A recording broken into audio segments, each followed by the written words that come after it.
alta complejidad, en la cual hay mucha patología herniaria compleja, digamos, de estos hospitales grandísimos que son como la última frontera a donde llegan los casos complejos. Y dentro del hospital, con un grupo de amigos inquietos, al igual que yo, interesados por esta patología, que no era el gusto de muchos cirujanos, empezamos a darnos cuenta que había un campo en ese momento, hace ya poco más de 10 años, inexplorado, y como a casi nadie le gustaba manejar estos pacientes, empezamos nosotros a conformar un grupo de interés en el tema, a ver qué había en el mundo, donde podíamos adquirir algunos conocimientos adicionales, desde al punto de sentarnos nosotros, éramos 4, sentarnos nosotros a empezar a repasar nuevamente la anatomía, la fisiología de la pared abdominal y empezar a entender un poco mejor que la pared abdominal no era algo eh, tan fácil como se pintaba inicialmente, eh, y que merecía un poco más de atención, sobre todo para esos pacientes complejos. De ahí empezamos, en la medida en que nos fuimos entrenando un poco más y adquiriendo un poco más de conocimiento y destreza, a conformar un grupo como tal de pared abdominal, y logramos formar el grupo de pared abdominal de MEDERI, que probablemente fue uno de los primeros en constituirse como tal en Colombia, y a partir de eso a unirnos con otros colegas en otras instituciones que tenían intereses similares y que empezaron a formar grupos parecidos. Cirujanos generales todos, con interés simplemente en la patología ventral compleja. Y a partir de ahí, en la medida en que fue evolucionando el tema, pues ya empezaron a salir diplomados, estudios, maestrías, especializaciones en el mundo, y cada uno empezó a formarse un poco más con las personas que tenían más interés en el tema y mayor experiencia en el mundo. Y es así como terminé en la especialización de cirugía de pared abdominal con el grupo del Hospital de Basurto en Bilbao, el doctor Sorraquino, eh, y estamos aquí. Me desempeño hoy como cirujano en MEDERI y como jefe del departamento quirúrgico de esa institución y de la Universidad del Rosario. El interés del día de hoy básicamente va por definir un poco cómo abordar estos pacientes. Es un tema grandísimo y no pretendemos hoy, en este corto tiempo, abordar todos los temas, pero sí un abrebocas de qué es lo que uno, cuando encuentra un paciente de pared abdominal compleja, si es que le interesa, cómo puede empezar a desarrollar el conocimiento, cómo abordar esos pacientes, por qué es importante focalizarlos en un grupo específico. Y es un poco también de lo que hemos encontrado en la literatura y de lo que la experiencia nos ha mostrado, de por qué es importante hacerlo de esta manera. Aquí, cuando uno tiene pared abdominal compleja, suele subestimar la patología. No sé si les ha pasado, pero a veces eh, puede uno pensar que entró a operar una hernia pequeña y cuando se da cuenta se encuentra con una patología muy compleja que termina uno al final no sabiendo muy bien qué hacer o teniendo que hacer o tomar algunas medidas que no eran para las cuales venía preparado. Entonces, eso pasa en la realidad y pasa en la vida. A veces hay cosas que realmente no son lo que parecen, como ustedes ven aquí en estas imágenes, y que cuando uno las mira con un poco más de detalle se da cuenta de cuál es la realidad. Y eso precisamente es lo que uno tiene que buscar en la pared abdominal y la hernia ventral compleja. Ver bien desde antes cuál es la realidad para poder planificar lo que vamos a hacer de ahí en adelante con el fin de tener el mejor resultado para el paciente posible. Hay algunos datos interesantes con respecto a la patología que la hacen, digamos que muestran la dimensión que tiene una patología como la hernia ventral compleja, y aquí ni siquiera estamos metiendo el resto de hernias, solo las hernias ventrales complejas, que pueden ser hasta el 20% de las laparotomías pueden terminar en hernias ventrales, y todos los pacientes que son llevados a cirugía tienen un riesgo general durante la vida del 5% de desarrollar una. El aumento en el número de las laparotomías, el envejecimiento poblacional, la obesidad, las comorbilidades, cada vez ese sedentarismo, cada vez menos ejercicio en la población han hecho que esta sea una patología que va en evolución y cada vez se presentan con más frecuencia. En nuestro país, especialmente las hernias ventrales y los abdómenes abiertos son algo relativamente común y están relacionados un poco con el tema de la violencia. Entonces es una patología que no es infrecuente tenerla aquí, y tener abdómenes catastróficos que requieren de atención. En 2013 nada más se hicieron 348.000 eventrografias en un año en Estados Unidos, que costaron para el sistema 3.2 billones de dólares. Esto muestra la dimensión de una patología que de verdad mueve muchísimo dinero, que le cuesta muchísimo al sistema y que afecta a muchísimos pacientes. Un reparo exitoso requiere un conocimiento y experiencia específica. Esto es lo que se ha desarrollado hoy en día. Y empieza entonces ya desde hace 10 años para acá o incluso un poco antes a generarse ese concepto de realmente necesitamos especialistas en pared abdominal. Y esto es algo que nosotros tenemos que ir evolucionando y pensando, cada uno se va formando su propio criterio acerca de si realmente se necesitan o definitivamente es una patología que puede manejar el cirujano general como cualquier otro. No existe consenso acerca del abordaje quirúrgico ideal para estos pacientes ni pruebas científicas suficientes. Por eso mismo, lo que yo les voy a mostrar hoy es simplemente una recopilación de datos que hay en la literatura y de la experiencia que hemos desarrollado. Es simplemente eso, no está escrito sobre piedra. La experiencia de cada persona puede mostrar algunas otras cosas interesantes y como ustedes han visto, si alguna vez se han puesto a estudiar el tema de pared abdominal, sale literatura cada día nueva que muestra que lo que hacíamos hace 5 años mejor hoy ya no lo hacemos, que la malla de baja que en un momento salió que era la que mejor se podía adaptar a estos casos, de pronto ya no era, que es la de mediana. Todo eso va cambiando y evolucionando en la medida que la patología se va haciendo, se va manejando de diferentes maneras. Entonces, no hay consenso en muchas cosas, en otras empieza a mostrarse algo que es como lo que la literatura sugiere y en esto estamos, creciendo todos los días. Como les decía anteriormente, a veces uno subestima la patología. Hay una expresión que usamos en Colombia, que no sé si la usan también en Ecuador, que es papita para el caldo. Papita para el caldo se utiliza acá cuando consideramos que algo está muy fácil. Entonces, cuando vemos una cirugía fácil, no, esa hernia es papita para el caldo.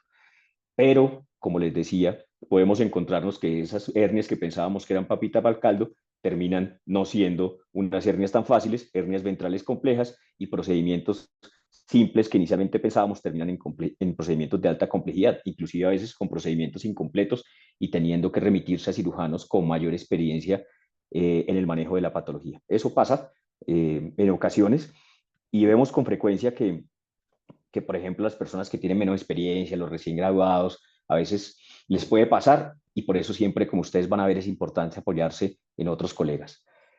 ¿Cuál es el problema clínico de estos pacientes?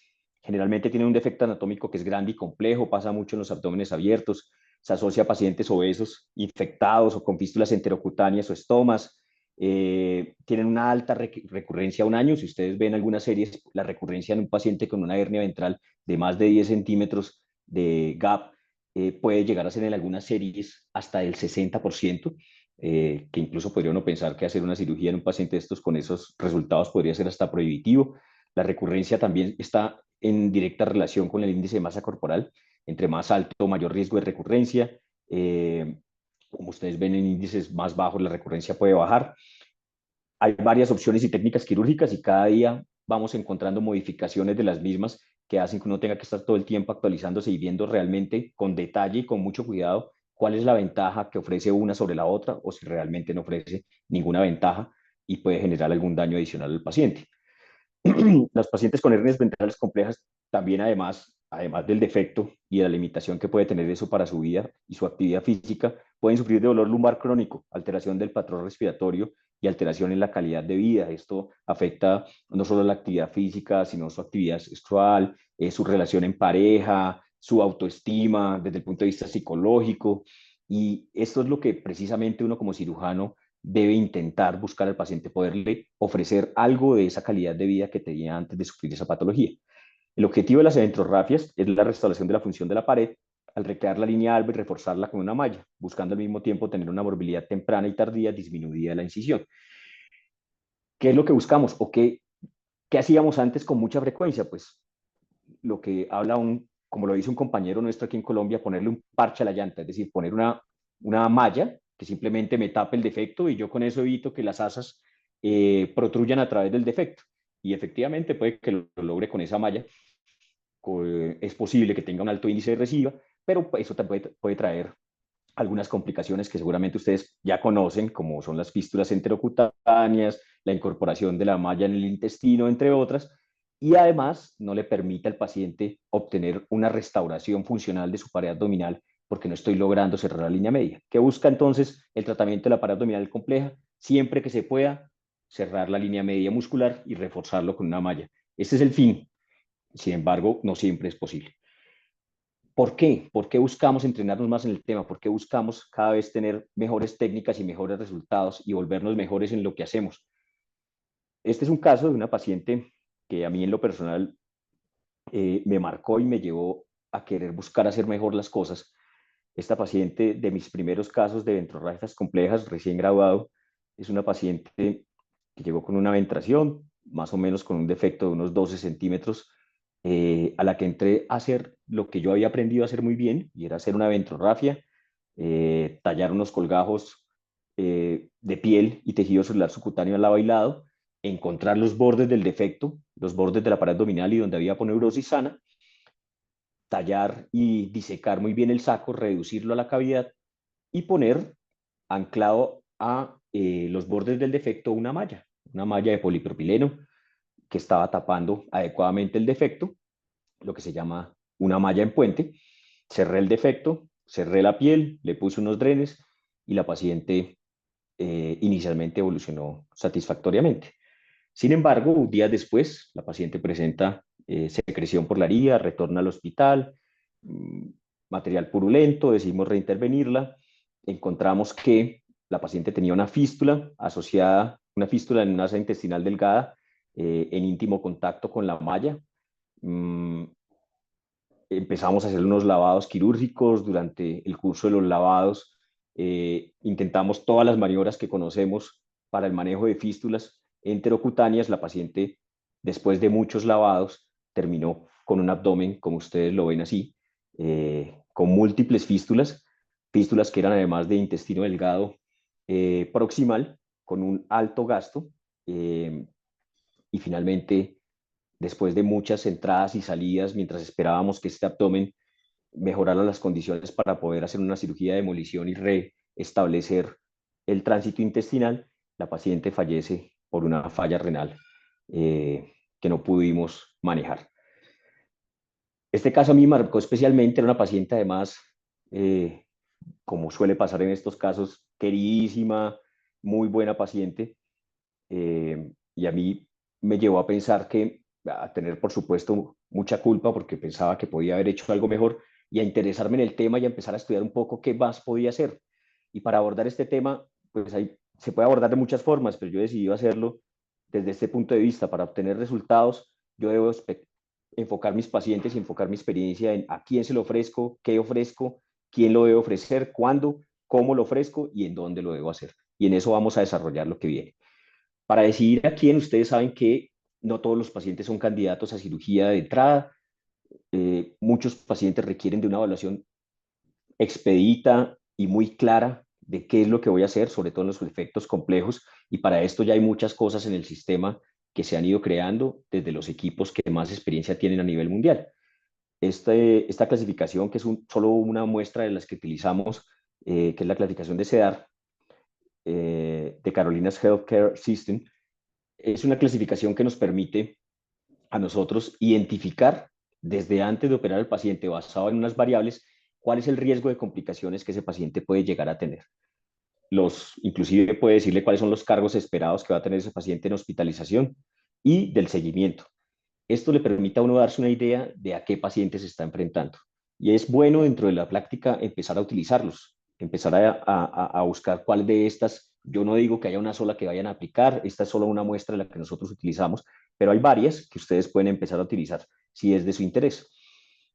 Esto, además de permitirme saber a qué paciente me va a enfrentar, inclusive tomar la decisión de, oiga, esto lo puedo hacer yo o no lo voy a hacer yo, o el riesgo es prohibitivo, como podría ser este que muestran acá, no le voy a hacer cirugía al paciente, me permite mostrárselo de una forma más objetiva y con números al paciente, para que él también sepa a qué se está enfrentando, porque los pacientes suelen, por tradición oral, pensar que la cirugía de hernia es una cirugía fácil, que es papita para el caldo.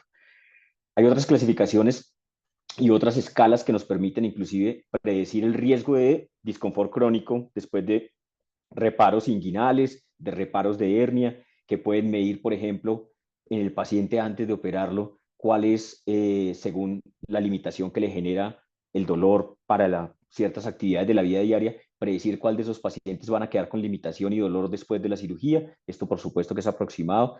Pero todo eso son escalas que me permiten a mí saber a qué paciente me estoy enfrentando y hablar con él muy claramente y poder decidir a quién, como es lo que estaba buscando, le voy a ofrecer cirugía y qué tipo de cirugía. Estas clasificaciones de riesgo de infección que me permiten a mí identificar cuál es el paciente que tiene más riesgo de infección, el paciente comórbido, el paciente potencialmente contaminado o el paciente infectado, y según los ítems que cada paciente tiene, hacer una clasificación al respecto. Cuando ya he definido qué paciente, a quién le voy a ofrecer la cirugía, tengo que definir qué es lo que voy a empezar a ofrecer. ¿Sí? Para eso necesito enfocar al paciente y decir, oiga, ¿cómo es la hernia de este paciente? ¿Cuánto mide? ¿Dónde está? ¿Cuántas son? ¿Hay pérdida de dominio? ¿No? Que son conceptos que vamos a ir desarrollando un poco a lo largo de la charla. Para esto es muy importante hacer un diagnóstico claro. El diagnóstico, por supuesto, clínico es supremamente importante, como todo en la cirugía. Yo tengo que tener una evaluación adecuada del paciente, tanto en bipedestación como con el paciente acostado, para poder palpar, para poder pedirle que puje, para poder identificar los bordes del defecto, para saber si hay más de un defecto y no voy a dejar un defecto abandonado en el paciente, las cicatrices que tiene, los abordajes quirúrgicos, poder evaluar todo lo que el paciente tiene para poder decir este es el tipo de hernia que voy a manejar.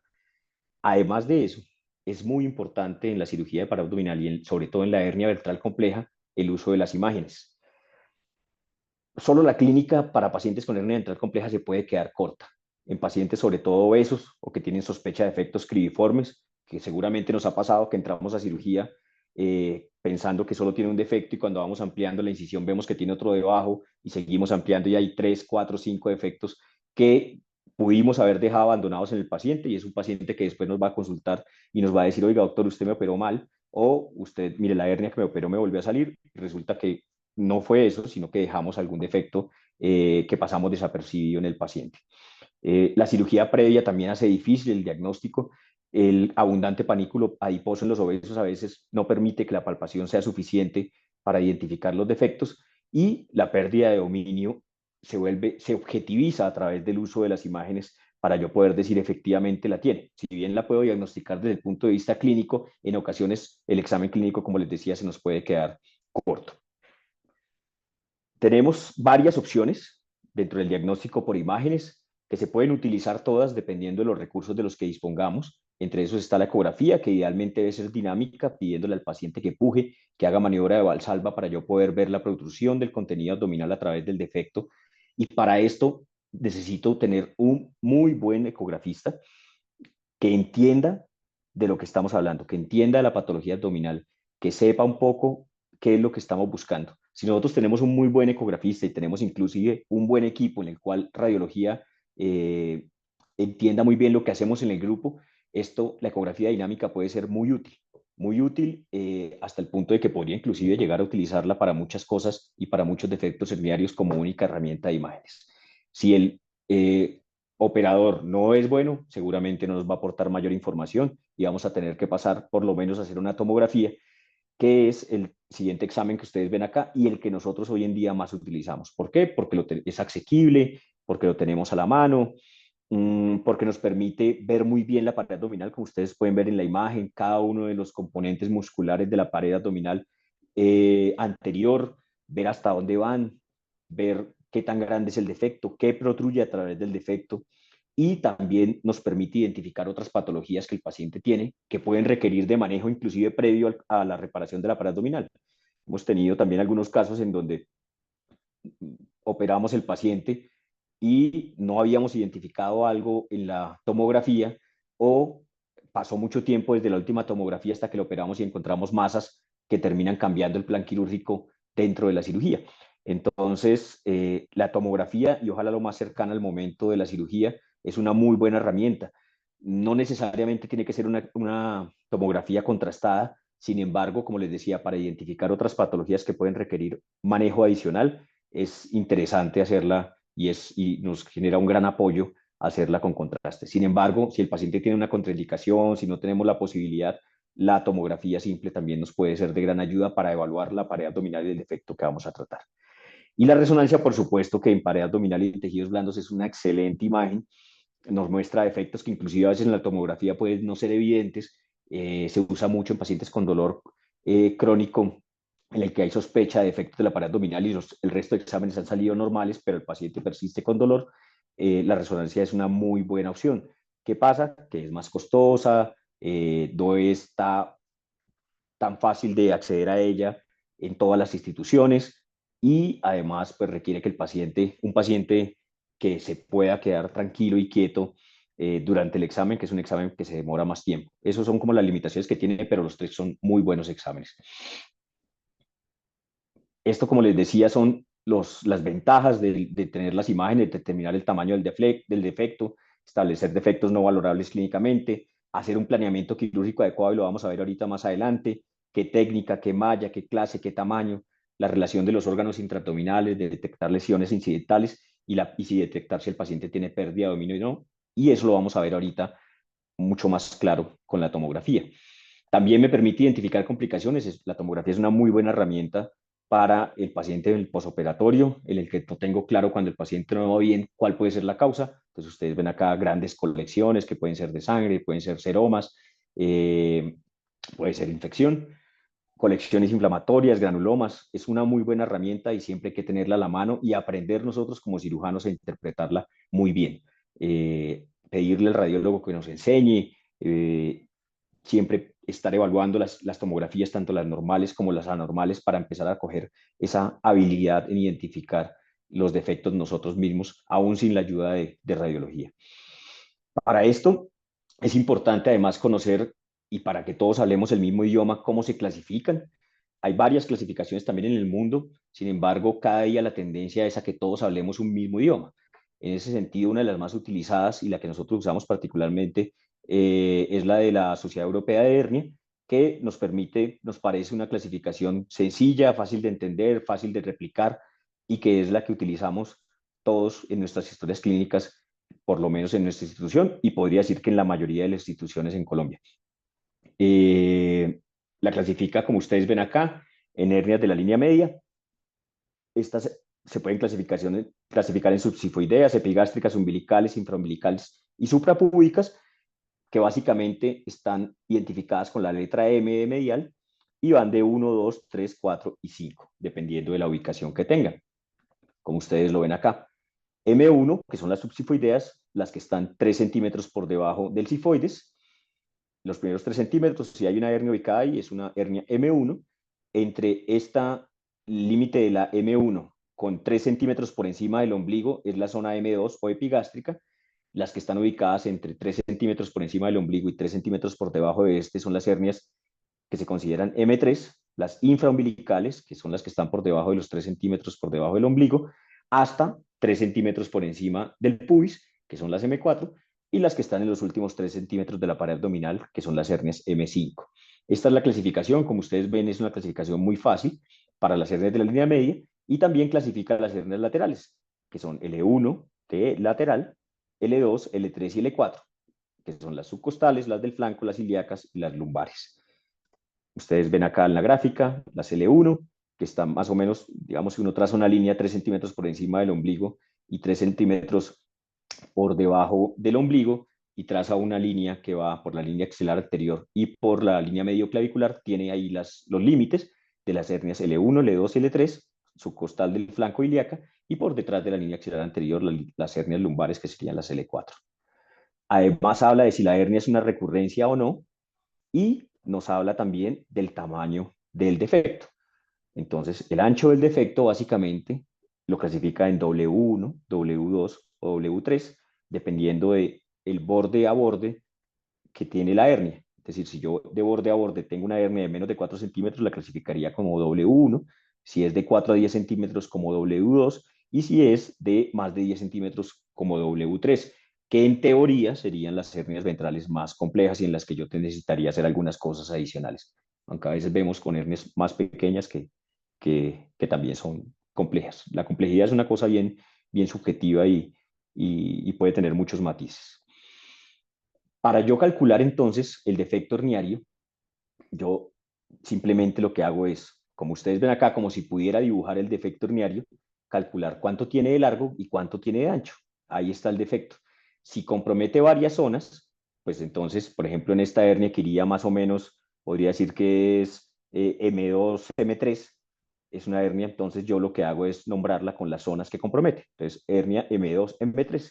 Y el ancho, dependiendo del tamaño, digo, es W1 o W2. Es recurrencia o no es recurrencia, y ahí ya tengo mi hernia clasificada. Cuando son varios defectos, como en la gráfica, ustedes van a ver que el largo no se toma por separado en cada defecto, sino que se toma desde el borde más caudal del defecto más caudal hasta el borde el borde inferior del defecto el defecto más inferior de los que tenga presentes. Ese es el largo del defecto, es decir, es una sumatoria de los mismos. ¿Y por qué es esto? Porque dependiendo de eso es la reparación que voy a hacer, si no me voy a quedar corto en la misma. Y el ancho, desde el borde más lateral del lado derecho del defecto más lateral derecho hasta el borde más lateral del defecto más lateral izquierdo. Ese es el ancho completo del defecto cuando son hernias múltiples o cribiformes. Además de eso, es muy importante fijarse en qué están haciendo en el mundo, qué hay escrito para yo poder empezar a estandarizar mi práctica, para empezar a ver con resultados de las personas que ya me tienen un poco más de ventaja, qué es lo que empiezan a recomendar. Y de eso hay ya mucho escrito, ¿sí? Hay ya muchas guías que me permiten a mí decir, oigan, estos defectos, lo mejor es hacer esto, esta es la mejor clasificación que yo debería utilizar. Y hay literatura escrita tanto por nosotros mismos aquí en Latinoamérica, en Colombia y seguramente en muchos países como Ecuador, Argentina, Brasil, que nos permiten ya empezar a tomar decisiones y empezar a hacer protocolos dentro de nuestros mismos servicios. Y ya están las guías de la Sociedad Europea de Hernia, están las de Soja, bueno, hay muchas que nosotros podemos tomar como una guía y empezar a construir nuestras guías propias, adoptadas o adaptadas según nuestra necesidad. Estos son solo algunos ejemplos, pero para que ustedes los tengan en cuenta y si les interesa los empiecen a evaluar. Cuando yo reviso esas publicaciones empiezo a encontrar cosas muy interesantes que me muestran que lo que a mí pasa en el caso de Colombia, no sé tanto en el caso de Ecuador, lo que me enseñaban cuando yo estaba en la especialización era solamente una pequeña parte de todo lo que se puede hacer hoy en día para ofrecerle a un paciente con una hernia ventral compleja. Y era la malla, lo que más utilizábamos, la malla onlay, ¿sí? Lo que hacía era colocar una malla sobre el defecto, como les estaba comentando, cuando lo podía cerrar, ponía la malla encima del defecto cerrado y cuando no podía hacerlo, como en la paciente que les comenté, lo que hacía era hacer un puente o una malla inlay. Ahorita les voy a mostrar las diferencias.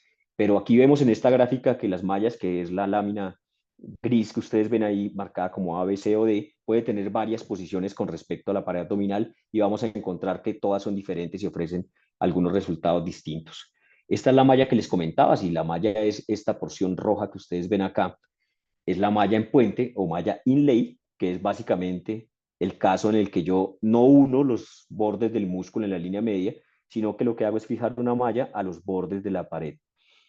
Esta malla, que es la que en el inicio de mi práctica yo más utilizaba, pues es una malla que básicamente queda por debajo, en el mejor de los casos, protegiéndose de las asas solo por el saco peritoneal, o en algunos casos en donde el saco se ha perdido en la disección, puede quedar en contacto con las asas intestinales. Es una práctica que puede ser o ha mostrado algunas complicaciones. Dejar mallas en contacto con las asas es algo que hoy en día se recomienda no hacer y que solo en casos en los cuales definitivamente no hay otra opción se tenga que hacer, pues utilice mallas con recubrimiento especial o mallas recubiertas de diferentes materiales que hay en el armamentario, celulosa, entre otros, para que disminuya esa posibilidad de que la malla se incorpore a las asas y me genere problemas como fístulas, obstrucciones y demás.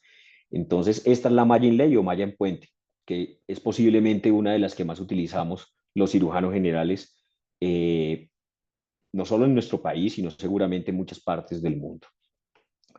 Eh, Hay otra malla, que es la malla onlay, ¿sí? Que es similar a la anterior, con la diferencia que aquí sí tengo cerrada la línea media. Como ustedes ven acá, los músculos están afrontados en la línea media y lo que hago es poner una malla sobre la pared abdominal.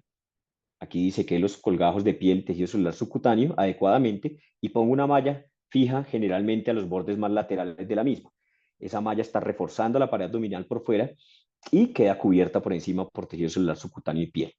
Es una buena opción en algunos casos, vamos a verlo ahorita, pero puede tener algunas limitaciones, sobre todo en el tema de recidiva y la presentación de algunas complicaciones como los seromas, los hematomas, inclusive puede estar un poco más expuesta a la infección y las ocurrencias en el sitio operatorio.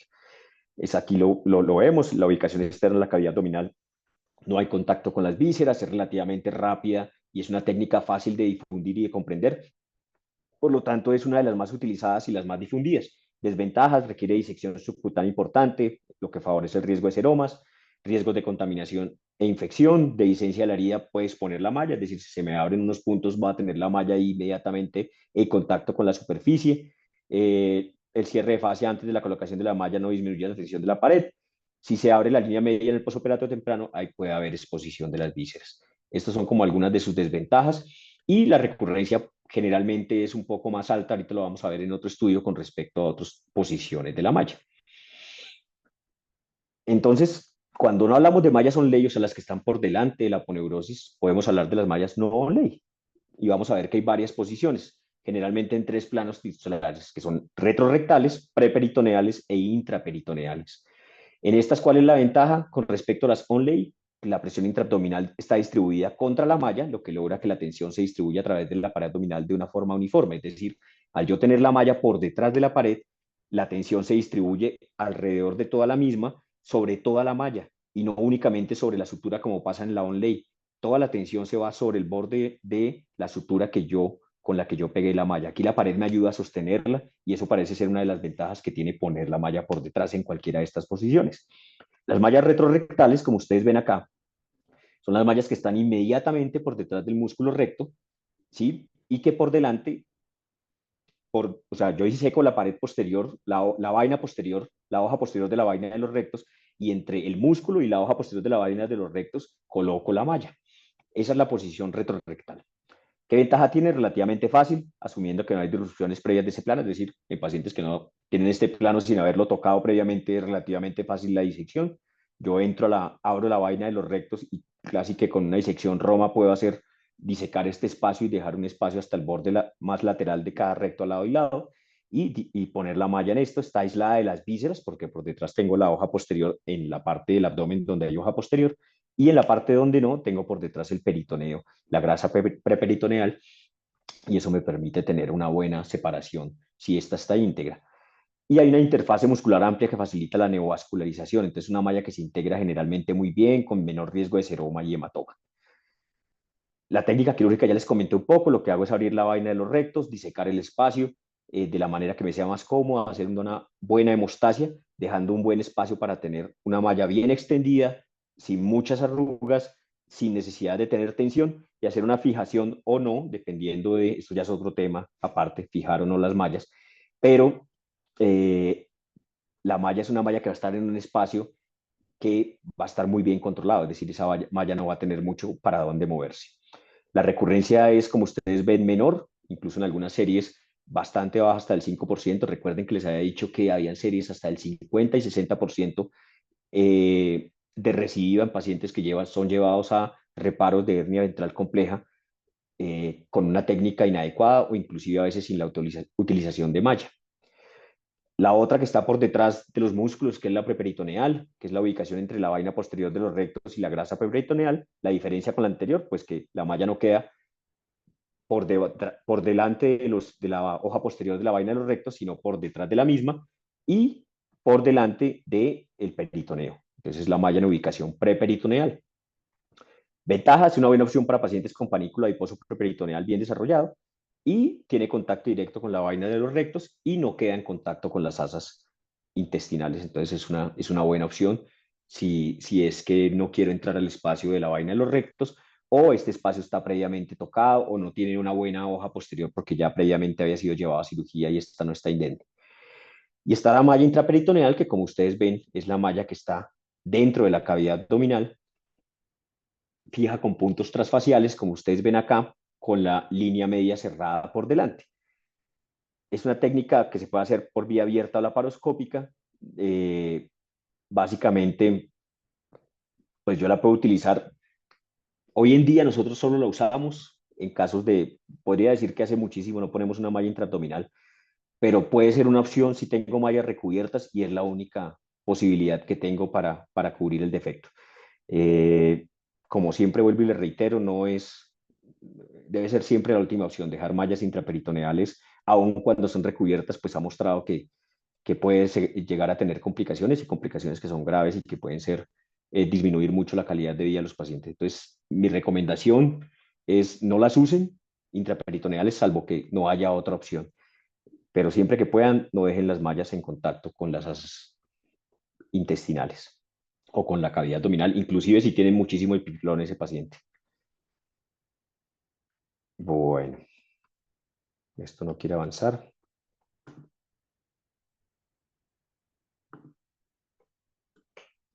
Listo.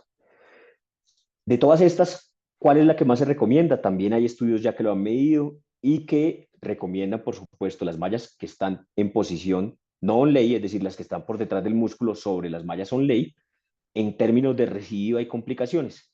Y de todas esas, la que ha mostrado mejores resultados es la posición sublay, que es la posición retrorectal, es decir, esta que está acá.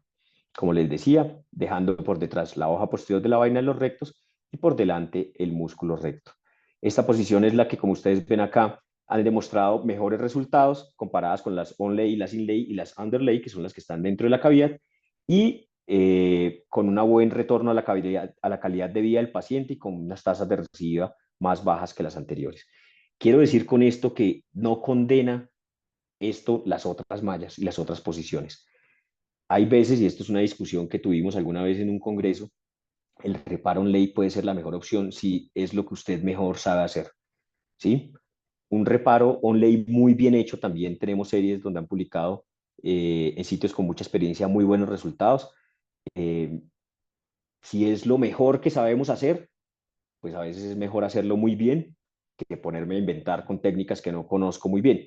Pero pienso yo sí sería un muy buen ejercicio empezar a conocer esas que todavía no manejo para que en algún momento yo pueda llegar a hacerlas también, también como hago la ley y ofrecerle un mejor resultado al paciente. ¿Cómo entonces hago la cirugía? Para saber cómo la hago, pues necesito usar todas las clasificaciones de las que hemos hablado hasta ahora y decidir con estas qué le hago. Entonces, menos de 2 centímetros, ¿qué se recomienda? Pues puedo hacer hasta reparo primario sin necesidad de malla, inclusive puedo hacer reparos por la paroscopia o poner, por ejemplo, mallas on-lay o hacer reparos on-lay, porque son defectos más pequeños, donde la tasa de recidiva es menor y la de complicaciones también. Entonces puedo poner mallas on-lay inclusive en estos casos o no poner mallas en defectos tan pequeños como esos. En los defectos W2 de 4 a 10 centímetros, ¿qué podría ser? La paroscopia, inclusive, dependiendo también de mi experiencia, puedo hacer reparo de defectos por la paroscopia, defectos con mallas subley o retromusculares o mallas underlay, solo como les digo, en casos en que definitivamente no hay otra opción o en el espacio preperitoneal. Las retromusculares, aquí un poco de forma más gráfica, cómo es la técnica. Yo lo que hago es abrir la vaina en los rectos con el bisturí frío o con el electrobisturí y una vez estoy ya viendo el músculo y adentro de la vaina de los rectos, lo que hago es irme por detrás del músculo disecando para dejar abajo la hoja posterior, como ustedes ven acá, y dejar libre ese espacio hasta que llegue al borde lateral de los rectos y no necesitaría pasar de ahí, porque cuando ya paso de ahí es otra técnica diferente de separación de componentes que tiene unos ítems adicionales y está indicado para otro grupo de pacientes que serían los W3. Estas mallas retromusculares, entonces, como ustedes ven ahí, yo lo que hago es cerrar la hoja posterior, como lo ven acá, y ya dejo aislada la cavidad abdominal. Pues seguramente aquí en este punto ya revisé que atrás no haya nada, que el sangrado esté controlado, que no tenga lesiones intestinales, ni nada que tratar dentro de la cavidad. Y una vez cierro la hoja posterior, me queda un espacio muy bueno, con una buena disección y con una adecuada hemostasia para poner allí una malla eh, con un adecuado overlap, que debe ser por lo menos de 5 centímetros en cada uno de los cuadrantes del defecto herniario, para poderla desplazar ahí y tener un buen cubrimiento. Y una vez hago eso, lo que hago es cerrar nuevamente la línea media sobre la malla. Esa malla me queda ahí aisladita tanto del exterior como de la cavidad abdominal. En los W3 pueden ser probablemente en estos donde realmente necesitemos tener un poquito más de dominio. es probablemente aquí donde empiezan a presentarse más dificultades, eh, y donde de pronto yo requeriría algo más, no solo de destreza, porque seguramente la destreza la tenemos todos, porque somos cirujanos, sino también de conocimiento de las diferentes técnicas y opciones que tengo en los defectos tan grandes. Es posible que si yo entre en cirugía a un paciente con un defecto de más de 10 centímetros, sin pensar en que tengo que hacer una separación de componentes, ya sea anterior o posterior, o sin saberla hacer, o que tuviese que tener alguna técnica de apoyo previa, es posible que no pueda cerrar la línea media. Es casi seguro que no voy a poder cerrar la línea media de ese paciente. Y voy a tener que hacer un reparo que no es el ideal, que es poner una malla en puente.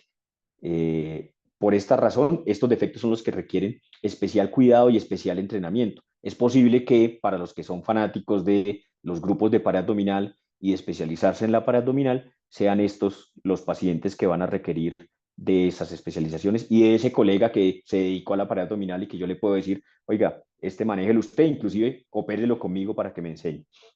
Son las hernias gigantes, las que pueden tener pérdida de dominio, las reconstrucciones de pared abdominal, las rotaciones de componentes y las que requieren en algunos casos terapias adicionales.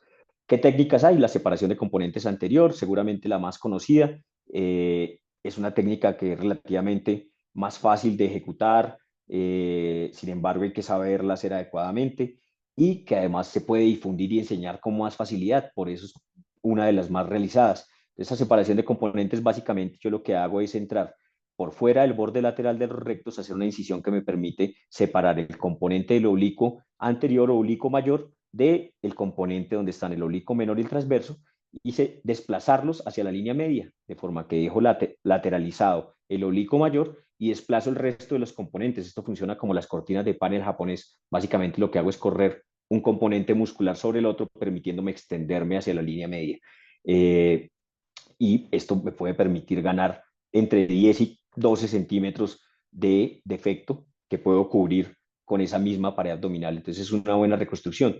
Y lo que hago en estos casos es poner una malla sobre la pared abdominal cerrada, que es lo que se llamaría una malla on-lay.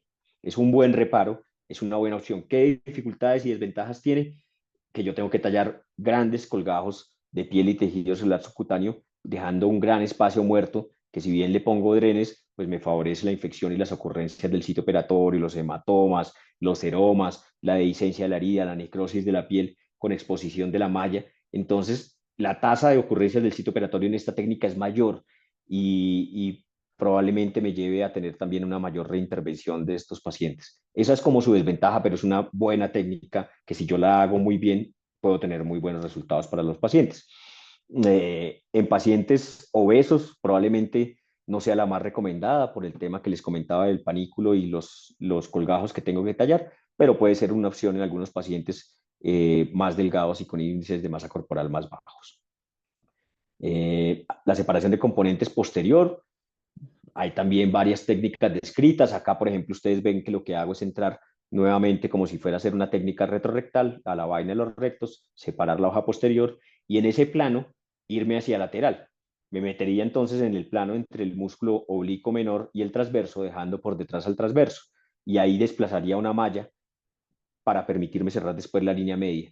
¿Qué desventaja tiene esta técnica? Que yo me estoy metiendo en un espacio en donde están todos los componentes vasculonerviosos de la pared abdominal y el riesgo de denervación, generar pseudohernias ventrales o defectos más grandes, paredes fofas, es mayor, o incluso de vascularizar la pared abdominal, que no me va a permitir tener una pared abdominal adecuadamente funcional en el posoperatorio. Es por esta razón que esta técnica no se utiliza. Hoy en día no la hacemos porque no consideramos que es el espacio adecuado para desplazar la malla y hacer una adecuada separación de componentes. Es por esta razón que se diseñó, el doctor Nowitzki nos mostró y publicó una técnica que consideramos tiene, hasta ahora hemos visto en ella buenos resultados y buenas ventajas, que es la técnica TAR, que básicamente es hacer el mismo abordaje que vimos en la anterior por la hoja posterior, y una vez yo llego por fuera de la línea del borde más lateral de los rectos, yo veo esa decusación de las fibras y más o menos 1 centímetro, como ustedes ven acá, Esta línea azul sería lo que representa el borde más lateral de la hoja posterior de la vaina de los rectos, y más o menos 1 a 1.5 centímetros por fuera hago una incisión que me permite caer directamente sobre el músculo transverso.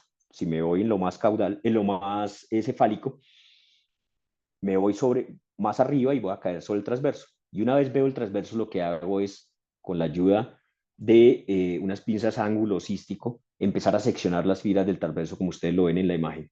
De forma que una vez seccionadas las fibras del transverso, yo me puedo meter por detrás de él y dejar el transverso adelante e irme por este espacio que sería un espacio preperitoneal, que tendría por detrás únicamente la fascia transversal y el peritoneo.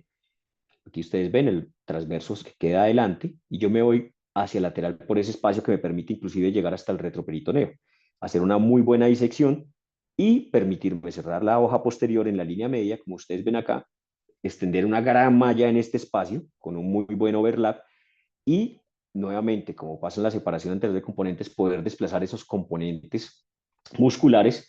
En este caso, lo que quedaría adelante sería oblicuo mayor y oblicuo menor completos y llevarlos hacia la línea media también con una adecuada extensión de entre 10 y 15 centímetros hacia la línea media. El doctor Novisky inclusive describe que puede llegar a cubrir defectos de más tamaño, hasta de más de 20 centímetros.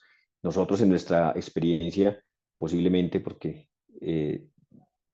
no describimos la técnica inicialmente y no la manejamos tan bien, no hemos logrado hacer defectos tan grandes con esta técnica por sí sola, sino que tenemos que apoyarnos en otras medidas para defectos de más de 15 centímetros. O sea, hemos encontrado que el TAR nos permite, sin necesidad de nada adicional, cubrir defectos hasta de 15, sin aumentar la presión intraabdominal y sin generar tensión adicional sobre la pared. Como ustedes ven acá, ya está la malla desplazada, entonces dejando el transverso seccionado y por detrás del transverso extendida la malla en ese espacio preperitoneal. Eso sería la técnica TAR. Aquí ustedes pueden ver un TAR hecho por nosotros. No se los voy a mostrar todo el video porque dura 8 minutos, sino algunas partes de él para que ustedes, si no lo han realizado hasta ahora, pues puedan ver la técnica. Ahí lo que tenemos es el borde medial del recto de uno de los lados y estamos haciendo una incisión que nos permita entrar a la vaina de los rectos. Generalmente empezamos en la línea, en el punto más medial y de ahí nos vamos extendiendo una vez ya ubicamos el espacio hacia superior y hacia inferior. Pues ahí vemos ya el músculo y una vez lo identificamos, pues entonces lo que hacemos es empezar a disecar dejando el músculo adelante y únicamente la hoja posterior en la parte de atrás.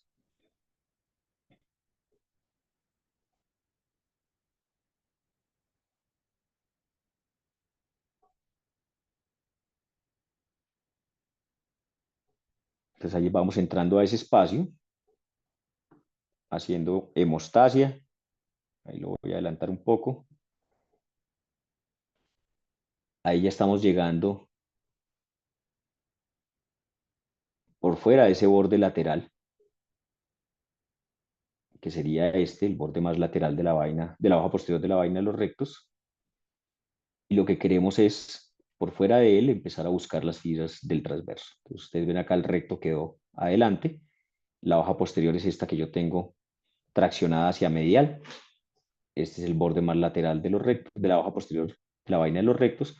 Y ahí empiezo a incidir más o menos 1.5 centímetros por fuera de ese límite hacia posterior para caer sobre el músculo transverso.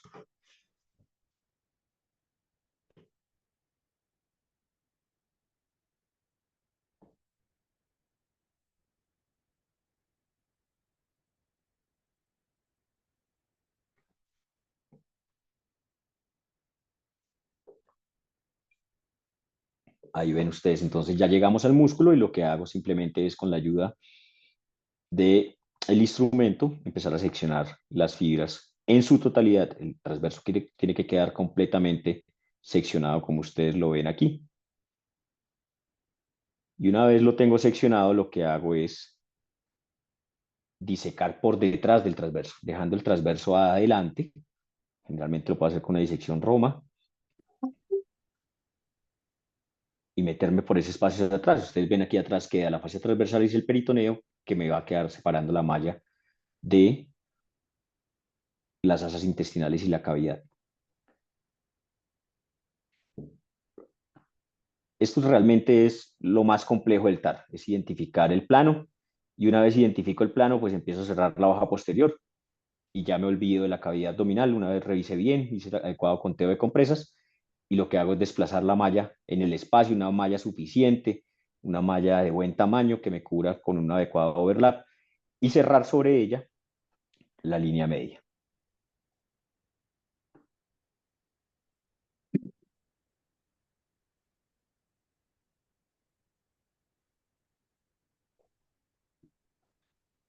En los primeros casos, que este fue uno de ellos, fijábamos la malla más o menos con 3 puntos laterales, un punto inferior y un punto superior, con esto que es una aguja de Bercy con puntos eh, transfaciales, percutáneos. Entonces, desde la piel anudábamos los puntos. Sin embargo, hoy en día no, no estamos fijando esa malla.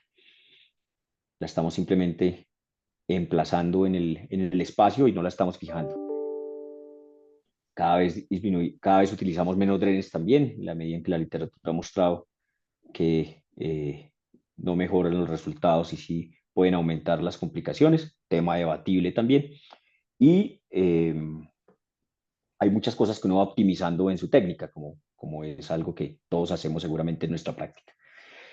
La pérdida de dominio, que es otro tema, también quedaría para otra charla completa. Hay que evaluarla. Para esto es importante el uso de las imágenes, y hay también artículos que publican diferentes técnicas para medir cuál es el paciente que tiene pérdida de dominio, es decir, ese paciente que tiene tanto contenido por fuera de la cavidad abdominal que si yo quisiera meterlo a la fuerza a la cavidad abdominal me va a generar unos cambios fisiológicos en el paciente que lo puede poner en riesgo en el postoperatorio.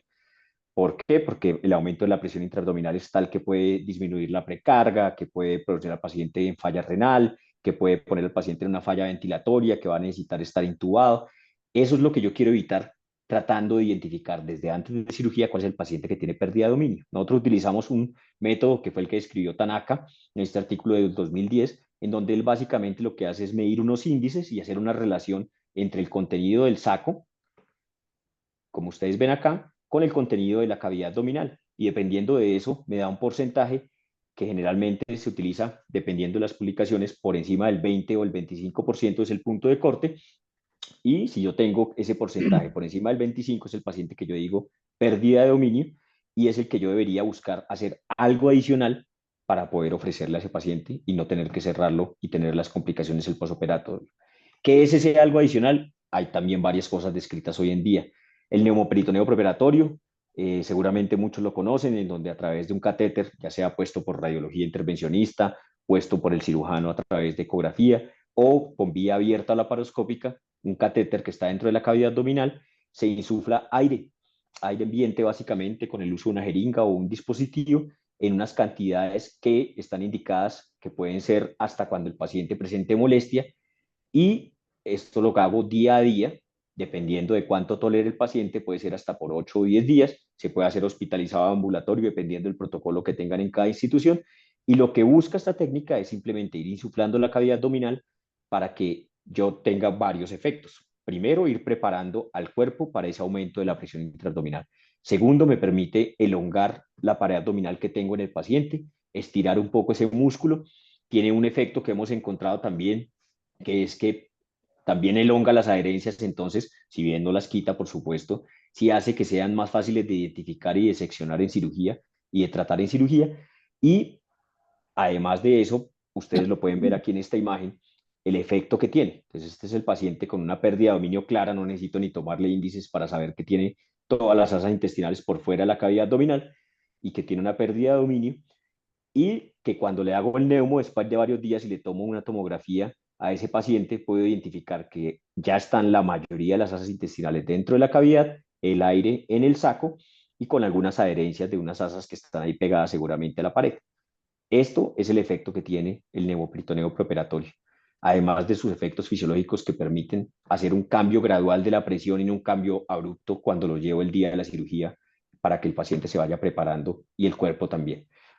El uso de expansores tisulares cuando también considero que va a hacer resecciones amplias de piel, y esto generalmente se puede hacer o por el mismo cirujano o apoyado por el grupo de cirugía plástica de la institución en donde trabajen. es otra opción para ganar piel, para cubrir defectos grandes. Y otra que se está utilizando muchísimo más y que creo que, si bien estamos empezando hasta ahora a utilizarla cada vez más, es probablemente un cambio en el paradigma de la cirugía de la pared abdominal, que es el uso de la toxina botulínica en pared. La estamos utilizando cada vez con más frecuencia y nos permite, lo que hemos visto y estamos midiendo ahora para publicación, es que en estos pacientes realmente disminuye de forma importante la posibilidad de que yo le tenga que hacer una separación de componentes quirúrgica al paciente. En ocasiones, lo que hace es apoyarme, ¿no? Que en defectos muy grandes, que yo con un TAR en un defecto de más de 15 centímetros, de pronto por sí solo no lo iba a lograr, con la toxina lo puedo lograr con el TAR. Pero en otros defectos, tal vez un poco más pequeños, 10, 12 centímetros, hemos encontrado que cuando lo llevo a cirugía con el plan de TAR, me doy cuenta que solo necesité una reparación retrorectal sin separación de componentes, porque el Botox hizo su efecto y me permitió elongar mucho más fácil la pared. Ustedes lo pueden acá ver en este estudio donde muestran las diferentes imágenes. Estas son las imágenes de los músculos laterales de la pared, cómo están retraídos, cómo tienen el ancho, ustedes lo ven acá, son músculos que están retraídos y con un ancho importante, mientras que acá, después de la toxina botulínica, puedo ver cómo el músculo se empieza a elongar, ¿sí? Se vuelve más delgado porque las fibras se estiran, y después del reparo, ustedes ven aquí cómo se presenta la pared.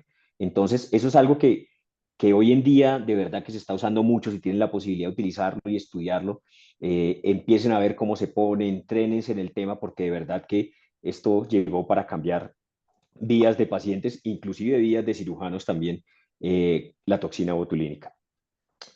Hay diferentes cuadros de manejo, ya para ir cerrando. Este es uno que sugerimos nosotros, el que utilizamos en la institución, pero ustedes podrían inclusive, basados en la literatura, construir en su protocolo propio cómo manejar los pacientes. Entonces acá el paciente con hernia ventral, hay sospecha o confirmación clínica. Si está confirmado, pues el paciente toma una ruta en la cual yo voy a medir el defecto para decidir qué voy a hacer. Si no está confirmado, como les decía, la tomografía es una opción. Hago la tomografía, ya una vez tengo la tomografía y confirmo el defecto, entonces lo clasifico en los defectos de menos de 10 centímetros. Como les comentaba, usted pueden hacer cierre primario con prótesis on ley o corrección laparoscópica dependiendo de lo que tenga y su experiencia, o prótesis underlay cada vez menos utilizada. Si son defectos de 10 a 15, necesariamente tiene que hacer tomografía. Aquí ya no es una opción, sino que estos pacientes no deberían llevarse a cirugía sin ella. Si hay pérdida de dominio o no, si no la hay, separación anterior de componentes o TAR para poder cerrar el defecto. La paroscopia en estos defectos grandes, debatido, por eso está con interrogante. Y si hay pérdida de dominio o pérdida de domicilio, eh, considere el uso de técnicas adicionales antes de la reparación quirúrgica, como el neumoperitoneo o el Botox, antes de llevar el paciente a cirugía, y una vez lo tiene, llevar el paciente a cirugía, hacer una rotación de componentes anterior o TAR, dependiendo del caso y lo que hayan decidido. ¿Qué es lo más importante? Que esto se vuelva una decisión de varios en conjunto, que ustedes puedan tener la posibilidad de tener juntas dentro de su equipo de trabajo, de las personas que están interesadas en el tema, para que puedan tomar decisiones en conjunto. Otra vez esto se vuelve a quedar, ya.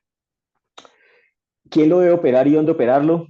Volvemos a la discusión. Inclusive la próxima semana tenemos un conversatorio en el que vamos a hablar del tema de si en realidad se considera que se necesitan los grupos especializados en hernia o no. Están cordialmente invitados. Es el próximo miércoles a las 8 de la noche, donde tenemos varios invitados para hablar de ese tema, y es algo que da mucha tela para cortar. Por supuesto que entre más haga usted algo, mejor se vuelven sus resultados, mejor son los resultados para el paciente, más rápido opera. Eso está estudiado ya. Hay diferentes índices que muestran que los resultados son mejores, que los tiempos quirúrgicos disminuyen de manera estadísticamente significativa en el cirujano que tiene un alto volumen de pacientes de pared abdominal compleja con respecto a los que tienen un bajo volumen. Y esto no solo pasa en pared, pasa en todas las especialidades. El tiempo es generalmente una cirugía dispendiosa en las hernias ventrales complejas. Generalmente, a mí cuando me preguntan cuánto se demora, que generalmente lo hace el anestesiólogo, yo les digo 2 horas más la liberación de adherencias. Un TAR por sí solo se demora alrededor de 2 horas, 2 horas y media en una persona ya con algo de curva, pero la liberación de adherencias, como ustedes bien lo saben, puede ser algo de media hora o algo de 6 horas. Entonces, eso es lo que siempre respondo, 2 horas más la liberación de adherencias, y se debe hacer en la mañana, en la tarde, en la noche. Mi recomendación: empiece por lo más difícil en la mañana porque estamos descansados, tranquilos, opere con un partner que le guste el tema y que le ayude, porque es una cirugía que puede llegar a ser bien dispendiosa y usted puede terminar muy cansado. No lo haga generalmente de noche, no es un procedimiento para hacer ni de urgencia ni de noche en la mayoría de los casos, y por eso la recomendación grave es opérelo en el paciente en el día idealmente. Eh, Uso de mallas: como ustedes saben, la malla es un componente supremamente importante en las reparaciones de la hernia ventral compleja. Hacer una reparación de hernia ventral sin malla es considerado hoy en día una mala práctica. Puede que esto cambie en algún momento, pero siempre deben llevar malla. ¿Cuál malla? La que tenga disponible, una malla generalmente de mediana densidad, macroporo, que se integra muy bien. Generalmente no son mallas costosas, es decir, como les decía, las mallas recubiertas y de alto valor, solo para casos muy especiales en donde no hay nada que hacer. El resto del tiempo una malla de buen tamaño, eso sí, que tenga un overlap de por lo menos 5 centímetros en cada cuadrante, y no necesita una malla cara para esto. Las mallas biológicas, como ustedes lo ven acá, cada vez usan menos. No usamos una malla biológica hace más de 10 años, y salvo para casos muy contados, hoy en día no se utilizan. Eh, Estudios que muestran lo que les decía, y han cambiado también a lo largo del tiempo, si la malla de alta, si la de mediana, o la de baja densidad, o la de ultra baja densidad. En general usamos mallas de mediana densidad, que es lo que la literatura ha mostrado que ofrece buenos resultados, y esto es ese abrebocas a toda la patología herniaria abdominal, para que se interesen, sobre todo para que, si les gusta, empiecen a entrenarse si es que todavía no lo han hecho, para que sepan que hay muchos grupos cercanos a nosotros que nos pueden ayudar a crecer en el tema, y también otros lejanos. En Europa y en Estados Unidos cada vez esto se va volviendo más un tema de interés y de estudio. En resumen, entonces, estudie a su paciente, estudie usted, desarrolle competencias, opere donde sea mejor. No se vayan a una clínica de garaje en donde no tiene la malla disponible, donde no tiene los insumos disponibles. Opere donde el paciente se beneficie, donde usted se sienta mejor operando. Opere a la mejor hora. No opere estos pacientes cuando ya ha hecho 3, 4 cirugías antes, porque va a estar muy cansado.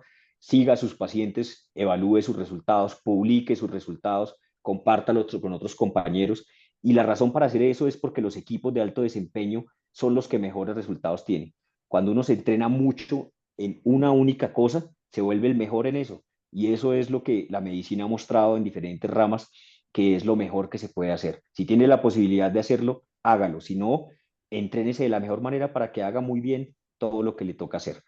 Esto es simplemente una muestra de eso, de los equipos de alto desempeño. Como lo comentamos en un reel anterior, una parada en pits que se da en el transcurso de una carrera se asemeja mucho a cómo funciona una orquesta sinfónica. Cada uno de los integrantes debe actuar en el momento preciso y con la mayor eficiencia y efectividad posible para que el carro esté parado la menor cantidad de tiempo. Es en la Fórmula 1 donde se dan las paradas más rápidas del mundo, y quien ha logrado la mayor precisión en ese nivel ha sido Red Bull. En el Gran Premio de Alemania de 2019, Red Bull logró una parada de 1.88 segundos, la más rápida de la historia. Imagínense ustedes una parada de pits de 1.88 segundos. Eso es algo que hace unos años jamás nos hubiésemos imaginado, pero hoy en día es posible. Es posible, y eso es básicamente porque se han entrenado muchísimo en lo mismo, en quién cambia la llanta. Hay una persona especialista en cambiar la llanta, ¿sí? En quitarla inclusive, y otro en ponerla, otro en atornillarla, otro en limpiarle la visera al conductor. Cada uno hace perfectamente lo suyo y están perfectamente engranados, y eso permite tener resultados tan buenos como esto. Esto es lo mismo que necesitamos hacer en pared abdominal. Entrenémonos muy bien, diseñemos equipos multidisciplinarios muy buenos, donde cada uno tenga muy claro qué hacer, y eso seguramente nos va a garantizar muy buenos resultados. Otra de las razones por las que yo considero que es chévere hacer todo esto y entrenarnos y compartir experiencias es esto que les estoy mostrando. Es algo que nos acerca a la gente, que nos permite conocer cirujanos en diferentes partes del mundo. Solo aquí les comparto algunas fotos nuestras de gente con la que hemos participado, entrenado en nuestro hospital, donde hemos hecho diferentes cursos de diferentes partes de Latinoamérica. Y es algo que le permite no conocer muy buenos amigos. Aquí he conocido, tengo amigos en diferentes países gracias a la pared abdominal. muy buenos amigos con los que nos seguimos hablando hoy en día, con los que molestamos, nos hacemos memes, les tomamos el pelo.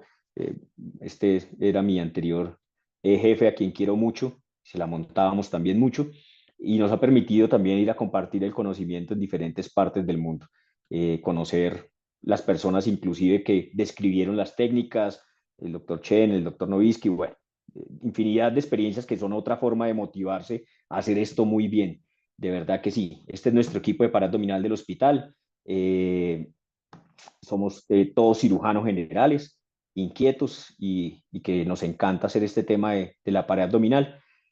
Y lo que hemos ido es formándonos con lo que está a nuestro alcance y con las personas que mejor lo saben hacer para poderlo hacer mejor. Finalmente, todas las hernias ventrales se tratan diferente y además todas pueden ser tratadas por un cirujano general con una adecuada formación, sea responsable y conforme su grupo de hernias. Es mi recomendación.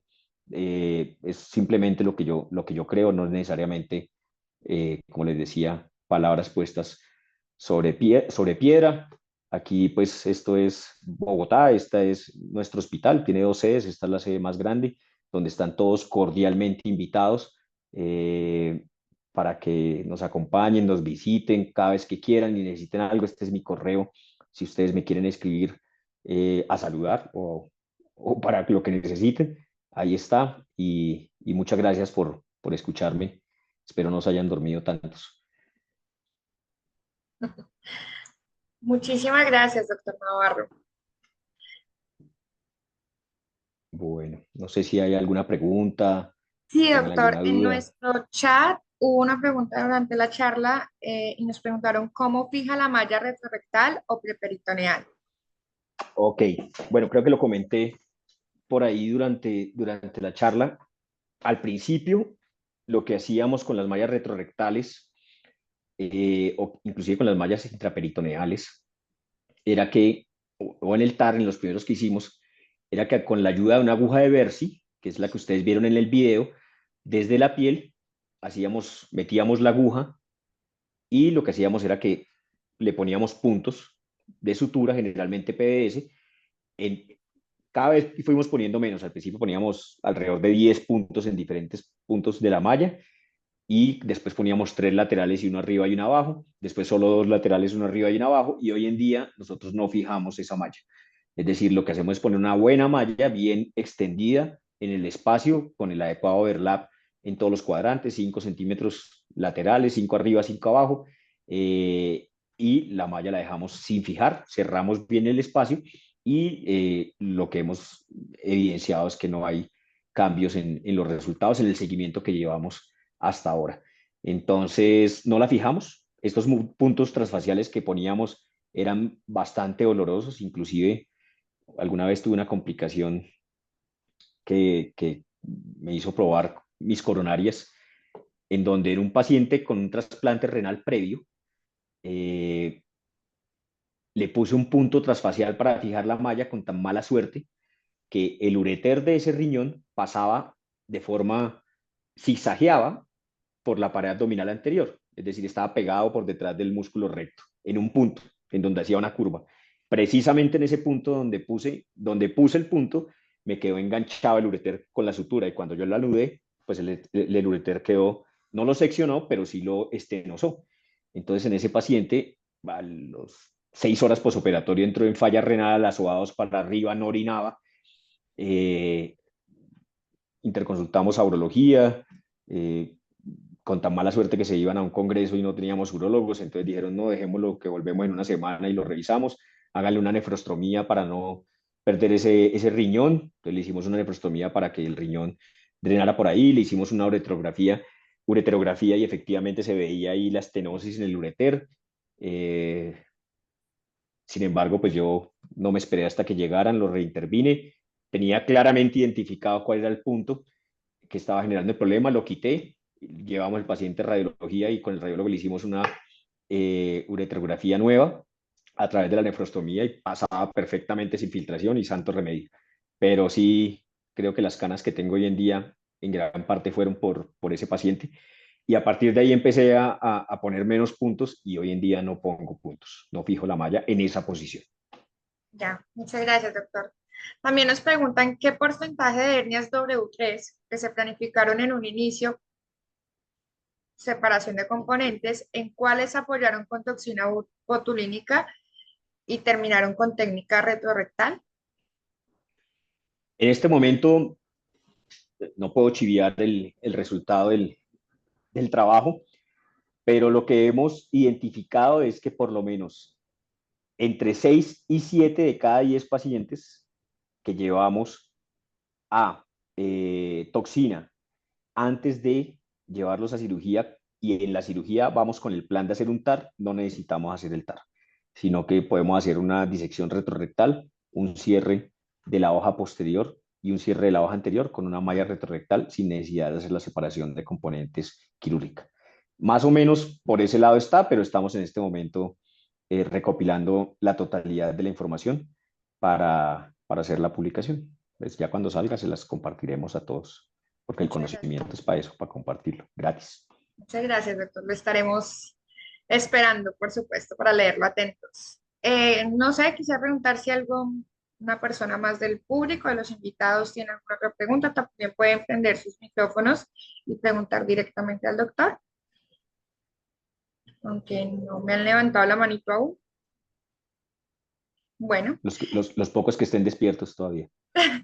no estuvo muy interesante la charla, doctor. Acá el doctor Cristian Castro, si quiere, doctor, hablarnos, por favor. ¿Cómo está? Muy buenas noches. Buenas noches. Doctor Cristian, buenas noches. ¿Cómo está? Muy buena la charla, la recopilación de toda la información. Me gustó bastante. Yo creo que es un tema tan amplio en el cual se han escrito libros completos sobre y capítulos completos sobre reparaciones de cada una de las técnicas, ¿no? Yo hice justamente la pregunta que acabo de contestar y me parece extraordinaria el uso de la toxina botulínica, justamente el apoyo que termina siendo en este tipo de cirugías, de intervenciones. Ahora, si sumamos lo que estoy sacando información de más de lo que ustedes van a publicar posteriormente, pero si sumamos el uso de toxina botulínica con el neumoperitoneo preoperatorio, los dos conjuntos, me imagino que el porcentaje de lo que antes se planificaba hacer una separación de componentes que termina en una técnica retrorectal de Rives, eh, me imagino que sube todavía mucho más. Ese tema es buenísimo porque en los defectos muy grandes, esos defectos de más de 15 centímetros que sabemos que el TAR a nosotros no nos va a dar para cerrarlo, cerrar la línea media por sí solo, y que inclusive con la toxina podemos quedarnos cortos, es que tenemos defectos de 20, 25 centímetros de gap. En esos pacientes está, creo yo, completamente indicado usar la conjunción de las dos técnicas como usted lo dice, y escoger al paciente 4 semanas antes, que es lo que nosotros hacemos porque es donde está el mayor efecto de la toxina, ponerle la toxina en la pared abdominal y ya que lo va a operar entre las 4 y las 6 semanas, por lo menos a las 4 semanas, a empezar el protocolo de neumoperitoneo preoperatorio con ese paciente. Y lo que uno busca es que el neumoperitoneo genere esa tracción adicional sobre la pared abdominal, potenciando el efecto del Botox. Entonces ya tenemos la ganancia que nos permite las dos técnicas para defectos tan grandes como esos. Entonces, en esos defectos que anteriormente lo que hacíamos era pensar en colgajos libres musculares, rotar colgajos con el cirujano plástico, porque no lo hacemos nosotros, sino con cirugía plástica. En esos defectos hemos identificado que la conjunción de las dos técnicas más el manejo quirúrgico de la pared nos permite cerrar muchas de esas paredes adecuadamente con un cierre de la línea media, permitiéndole restablecer la funcionalidad. Esa es una muy buena conjunción y cada vez se está utilizando más. Yo creo que hay varios grupos haciéndolo y me parece que es algo que nos sirve mucho en esos casos ya tan grandes y dramáticos. Muchas gracias. A usted, doctor. Muchas gracias, doctor. Tenemos otra pregunta acá en el chat del doctor José Chón. Felicitaciones, muy buen trabajo, doctor Navarro.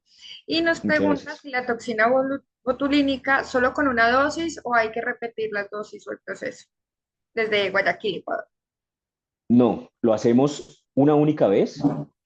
Entonces, como lo hacemos nosotros, hay diferentes maneras de hacerlo y ustedes van a encontrar en la literatura diferentes dosis, diferentes puntos. Nosotros hoy en día lo que hacemos es que ubicamos 3 puntos que los marcamos sobre la pared abdominal Y en esos 3 puntos, utilizando toxina botulínica, ponemos en cada punto 50 unidades que las ponemos en el espacio que hay entre cada paquete muscular, es decir, entre el transverso y el oblicuo menor, entre el oblicuo menor y el oblicuo mayor, y eso nos permite en esos 3 puntos en cada lado de la pared abdominal tener el efecto que deseamos. Entonces lo ponemos una única vez, guiado por ecografía, lo pone el cirujano, lo hacemos en la sala de cirugía, es un procedimiento además facturable, uno le pide el código de aplicación de material mío relajante para abdominal, eso puede cambiar seguramente en Ecuador, donde desconozco cómo es la codificación de procedimientos, pero lo que hacemos es eso, pedimos el procedimiento, lo llevamos a salas y con el ecógrafo en salas el cirujano pone la toxina botulínica y alrededor dependiendo de la técnica que utilicen, van a estar entre las 200 y las 250 unidades por cada lado y esperamos el efecto máximo que está entre las 4 y las 6 semanas. Y ese es el momento de llevar la cirugía o a neumoperitoneo si es que se decidió en el caso en la junta utilizar esta técnica como ayudante. Todos los casos de pared abdominal compleja van a la junta de pared abdominal, en donde participan no solo los cirujanos de pared, sino otros cirujanos del servicio que tienen interés y se toma la mejor decisión para el paciente. Se comenta con él, se le explican bien, se aplican todas las escalas que les comenté y que les mostré, se definen los riesgos y todo eso se plasma en la historia clínica y sirve también como soporte tanto para el paciente como desde el punto de vista jurídico, con el cual yo me puedo soportar y decir, vea, todo esto está medido y sabíamos desde un principio los riesgos que presentaba si es que se presenta alguna eventualidad. ¿Ya? Pero es una única aplicación. ¿Ya? Doctor Navarro, muchas gracias. Por el momento no tenemos más preguntas en nuestro chat, ni han alzado la mano. Le agradecemos enormemente por acompañarnos esta noche. Al chat he enviado mis datos por si alguien tiene una duda adicional y de pronto quieran hacérsela al doctor Navarro, con mucho gusto se la haremos llegar. También hemos grabado la charla, si alguien está interesado en repetir la charla o en verla, también se la podemos hacer llegar. Y quiero aprovechar para desearle un feliz día del médico ecuatoriano. Hoy es el día del médico en Ecuador y queremos expandir todas nuestras felicitaciones a todos los médicos. Gracias por la gran labor que hacen a diario y bueno, les deseamos una feliz noche. Feliz día a todos mis colegas médicos ecuatorianos. Gracias, doctor Navarro. Que tengan una buena noche. Hasta luego. Gracias, que esté muy bien. Chao.